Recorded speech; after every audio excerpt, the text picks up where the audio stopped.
بسم اللہ الرحمن الرحیم۔ السلام علیکم۔ ڈھیروں دعاؤں کے ساتھ اور ماہنامہ عبقری کے نومبر کے ساتھ حاضر خدمت ہوں۔ اس کی ہیڈنگ آپ دیکھ رہے ہوں گے کہ عبقری کا ماہنامہ ہے 186 اس کا نمبر جا رہا ہے، یعنی کہ جتنے نمبر پہ یہ چل رہا ہے، اور نومبر 2021 مطابق ربیع الثانی 1443 ہجری ہے۔ اور اس کے ساتھ ایک اور چھوٹی سی ہیڈنگ ہے جس کا سب کو بےتابی سے انتظار ہے۔ وہ بھی انہوں نے بتایا کہ جنات کا پیدائشی دوست، جناتی دنیا کا صدیوں سے آزمودہ لاہوتی نقش، دوسرا لاہوتی نقش اگلے شمارے دسمبر 2021 میں شائع کیا جائے گا۔ جی اس کے سبھی منتظر ہیں اور انشاءاللہ یہ اگلے مہینے شائع ہو جائے گا۔ اس کی ہیڈنگ پڑھتے ہیں۔ خاندانی حکیم ہے، 38 ازمائے نسخہ جات لے کر حاضر ہوں۔ صرف ایک بار کھائیں اور زندگی بھر جوڑو کمر کا درد ختم۔ قرآن سینے سے لگا کر صرف یہ کہیں اور کمال دیکھیں۔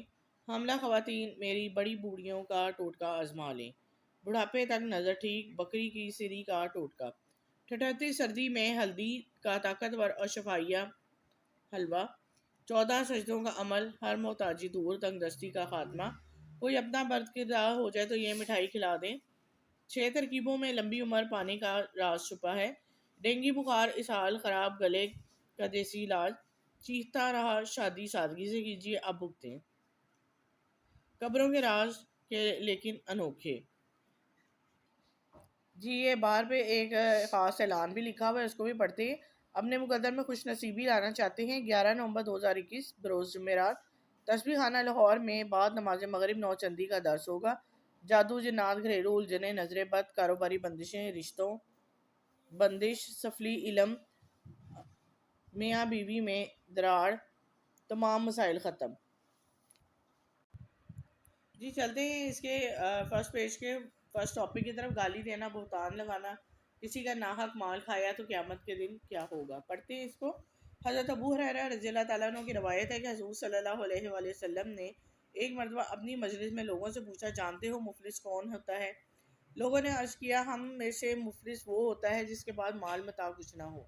فرمایا، میری امت میں مفلس وہ ہے جو قیامت کے روز نماز اور روزہ اور زکوٰۃ ادا کر کے حاضر ہوا، مگر اس حال میں آیا کہ کسی کو اس نے گالی دی، کسی پر بہتان لگایا، اور کسی کا مال مار کر کھایا، اور کسی کا خون بہایا تھا، اور کسی کو مارا پیٹا تھا۔ پھر ان سب مظلوموں میں سے ہر ایک پر اس کی نیکیاں لے لے کر بانٹ دی گئیں۔ جب نیکیوں میں سے کچھ نہ بچا جس سے ان کا بدلہ چکایا جا سکے تو ان میں سے ہر ایک کچھ گناہ لے کر اس پر ڈال دیے گئے اور وہ شخص دوزخ میں پھینک دیا گیا۔ مسلم اور مسند احمد۔ جی یہ ٹاپک تھا۔ اگلے ٹاپک کی طرف چلتے ہیں۔ لوگ آپ کی زیادتی سے محفوظ رہیں تو آپ جنتی ہیں، کیسے؟ پڑھتے ہیں۔ حضرت ابو سعید خدری رحمۃ اللہ علیہ سے روایت ہے، فرماتے ہیں کہ رسول اللہ صلی اللہ علیہ وسلم نے ارشاد فرمایا، جس نے حلال کھایا اور سنت پر عمل کیا اور لوگ اس کی زیادتی سے محفوظ رہے تو وہ جنت میں داخل ہوگا۔ ایک شخص نے کہا، اے اللہ کے رسول صلی اللہ علیہ وآلہ وسلم، آج کے دن ایسے لوگ بہت ہیں۔ آپ صلی اللہ علیہ وسلم نے فرمایا، میرے پیچھے بعد کے نماز زمانے میں بھی ہوں گے، کسی کا معمولی حق کھایا تو جہنم واجب۔ حضرت ابو امامہ رضی اللہ تعالیٰ عنہ سے روایت ہے کہ رسول اللہ صلی اللہ علیہ وآلہ وسلم نے ارشاد فرمایا، جس شخص نے کسی مسلمان کا حق مار لیا قسم کھا کر، بے شک اللہ تعالیٰ نے اس کے لیے جہنم کی آگ واجب کر دی اور جنت اس پر حرام کر دی۔ ایک شخص کہنے لگا، یا رسول اللہ صلی اللہ علیہ وآلہ وسلم، اگرچہ وہ چیز بہت معمولی ہی ہو۔ آپ صلی اللہ علیہ وسلم نے فرمایا، اگرچہ وہ پیلو کی ایک لکڑی ہی کیوں نہ ہو۔ جی اس کے مین ٹاپک کی طرف آئے ہم پیج کے۔ یہ ایڈیٹر کے قلم سے جو میں نے دیکھا، سنا، سوچا، حال دل ہے، قبروں کے راز لیکن انوکھے۔ پڑھتے ہیں۔ میری زندگی کا مشاہدہ اور تجربہ ہے کہ کتنے لوگ ایسے ہیں جو قبرستان کی قبضہ شدہ زمین اور خود قبضہ کیا، مکان بنایا، دکان بنائی، دفتر بنایا، پلازہ بنایا یا رہائش بنائی۔ میں نے ان کو آج تک سنورتا، آباد اور شاد نہیں دیکھا۔ ان لوگوں کو صرف ویران دیکھا، پریشان دیکھا۔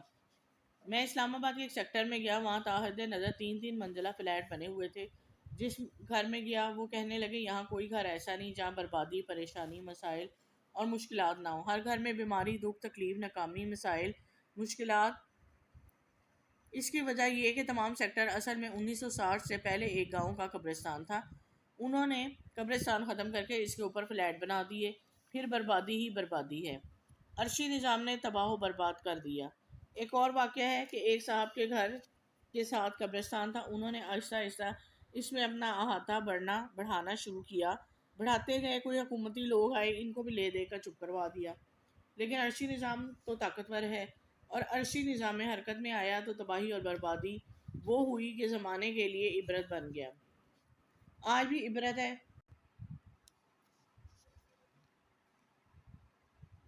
تباہی اور بربادی ہوئی، زمانے کے لیے عبرت بن گیا۔ آج بھی عبرت ہے، گھر گھر روٹی کو پریشان بیٹیوں کو طلاقیں، جو شادیاں ہوتی ہیں اولاد نہیں ہوتی، اگر کوئی بچہ پیدا ہوتا ہے تو عجیب الخلقت ہوتا ہے، ان کو ڈرونی چیزیں نظر آتی ہیں، انوکھے خواب، بدنما شکلیں، ہر چیز میں پریشانی، کہیں نوکری نہیں ملتی، مل جائے تو تنخواہ نہیں ملتی، اگر تنخواہ بھی مل جائے تو بربادی، ویرانی، بیماری، تکالیف پر خرچ ہوتی ہے۔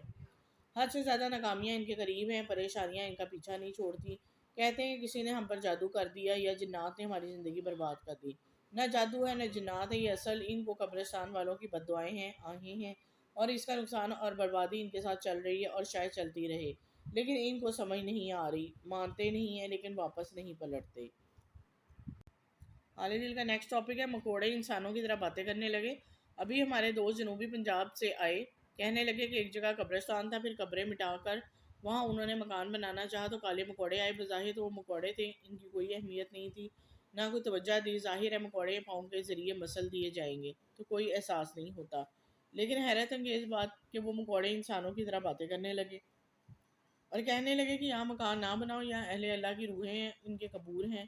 اسلام نے قبرستان کے ادب کا اور احترام کا سبق بہت گہرا دیا ہے، لیکن انہیں سمجھ نہ آئی، پھر آ گئی اور مکان کی تعمیر چھوڑ دی، لیکن کچھ عرصے بعد لوگوں کے کہنے سننے میں آ کر پھر وہاں مکان بنانا شروع کر دیا، حالانکہ وہ سارا قبرستان تھا۔ اب کیا ہوا؟ اس کے گھر میں حادثات، بیماریاں، تکالیف، مسائل، مشکلات شروع ہوئے، اور اس کی اونٹنی تھی، بیمار ہو گئی، جو کمایا اس پر لگایا، لیکن اونٹنی پھر بھی نہ بچ سکی۔ آگے چلتے ہیں، پرانے درخت پر جنات کا بسیرا تھا۔ دوسرا واقعہ، ایک پرانا درخت کڑیل کا تھا، اس کو کاٹنا چاہا تو جنات بلی کی شکل میں آئے اور کہنے لگے ہمیں موقع دیں، ہم اپنے بچوں کو دوسری جگہ منتقل کر دیں، پھر آپ درخت کاٹ لیں۔ انہوں نے ان کی بات مان لی، واقعی وہ نیک جنات وہاں سے چلے گئے، پھر انہوں نے ان کا درخت کاٹا، ان کو کچھ نہ ہوا۔ قارئین، کائنات روحانی رازوں سے لپٹی ہوئی ہے، سمجھ نہ آنا کوئی عقل نہیں ہے۔ آکسیجن آج تک نہیں دیکھی گئی، تانبے، بجلی اور سلور کی تاروں میں سے کرنٹ، بجلی آج تک نہیں دیکھی گئی، پھلوں میں طاقت اور وٹامنز آج تک نہیں دیکھے گئے، لیکن سائنس کو آنکھیں بند کر کے مانیں اور روحانیت کی دلیلیں تلاش کریں، کیسی نادانی ہے۔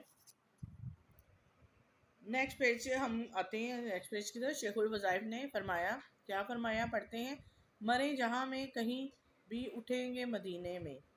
اقتباس ہے خطوات عبقری، جلد نمبر 2۔ ایک دفعہ میں حضور صلی اللہ علیہ وسلم کے روضہ اطہر سے سلام پڑھ کر آیا، خیال آیا کہ میرے آقا صلی اللہ علیہ وآلہ وسلم کے قدم مبارک کی طرف جنت البقیع ہے۔ واقعی یہ بات درست ہے کہ میرے آقا صلی اللہ علیہ وآلہ وسلم کے قدموں میں جنت ہے۔ ہاں، جو آقا سرور کونین صلی اللہ علیہ وآلہ وسلم کے قدموں پر قدم رکھے گا، میرے آقا صلی اللہ علیہ وآلہ وسلم جہاں چلے تھے وہاں چلے گا۔ میرے آقا صلی اللہ علیہ وآلہ وسلم نے جو سوچا وہ سوچے گا، میرے آقا صلی اللہ علیہ وآلہ وسلم نے جو چاہا وہ چاہے گا، میرے آقا صلی اللہ علیہ وسلم نے جو بولا وہ بولے گا، میرے آقا صلی اللہ علیہ وآلہ وسلم نے جو پہنا وہ پہنے گا، میرے آقا صلی اللہ علیہ وسلم نے جو کھایا وہ کھائے گا، میرے آقا صلی اللہ علیہ وآلہ وسلم نے جس طرح زندگی گزاری، جس طرح میرے آقا صلی اللہ علیہ وآلہ وسلم نے دن رات کو گزارا، اسی طرح گزارے گا۔ جس کی صبح آقا صلی اللہ علیہ وسلم جیسی ہو، جس کی دوپہر آقا صلی اللہ علیہ وآلہ وسلم جیسی ہو، جس کی شام آقا صلی اللہ علیہ وآلہ وسلم جیسی ہو، جس کا غم آقا صلی اللہ علیہ وآلہ وسلم جیسا ہو، جس کی خوشی آقا صلی اللہ علیہ وآلہ وسلم جیسی ہو۔ اور اللہ والو، یہ نہ ہو کہ خوشیوں میں ہم اپنی مرضی کر لیں، غم میں ہم اپنے رواج کو پورا کر لیں، نہیں، اللہ کی قسم سن لو، اگر ہم جنت البقیع میں دفن ہونے کے لیے نصیب نہ ہوئے، مگر ہم ہمیشہ آقا صلی اللہ علیہ وآلہ وسلم کے قدموں کو دیکھ کر چلتے رہے، تو قدموں سے مراد میرے آقا صلی اللہ علیہ وسلم کے